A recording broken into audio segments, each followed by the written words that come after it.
ঘরে ফিরতে হবে। তা না হলে জঙ্গলের হিংস্র পশু রাতে একা পেলে কি আর আস্ত রাখবে? বুঝতে পেরেছি, প্রতিদিন ওই একই কথা। খাও তো এবার।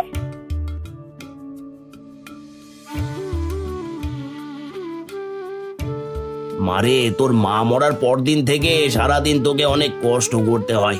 কিসের কষ্ট? শুধু রান্না করা আর কাপড় চোপড় ধোয়া, এতে আবার কষ্ট কিসের? কষ্ট তো তুমি করো বাবা, সারাদিন কাজ কেটে সেগুলো আবার মাথায় নিয়ে বিক্রি করো কি। কিন্তু এগুলো তো মেয়েদের বাপের বাড়িতে থেকে কারোর কথা না, এগুলো শ্বশুর বাড়ি গিয়ে করতে হয়। এখন একটা ভালো ছেলে দেখে তোর বিয়ে দিতে পারলে তবে আমি একটু শান্তি পাই। আমাকে বিয়ে দিয়ে পরের বাড়ি পাঠালে তোমার কি হবে? তোমাকে কি দেখবে? আর ওইসব বিয়েটা আমি করব না। তাই বললে কি হয়?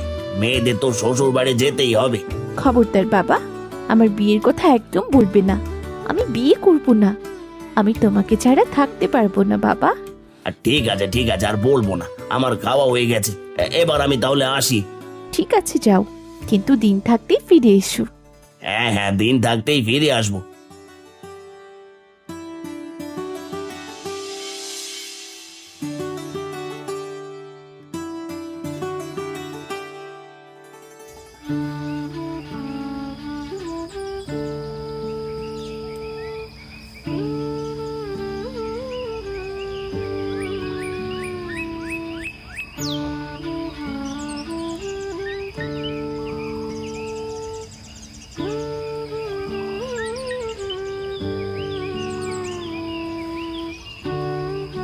এই তো, এখানে একটা মরা গাছ পড়ে আছে, এটা কাটলে আজকের খড়ি হয়ে যাবে।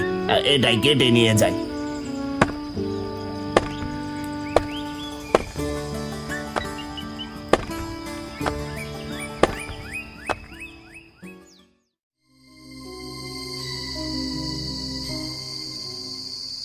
আজ কাঠ কাটতে কাটতে কখন যে বেলা ডুবে গেছে বুঝতেই পারিনি। এদিকে চারপাশে শুধু হিংস্র প্রাণীদের ডাক শোনা যাচ্ছে।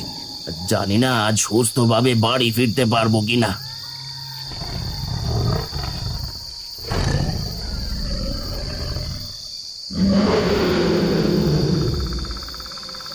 ওরে বাবা, এ তো বাঘ!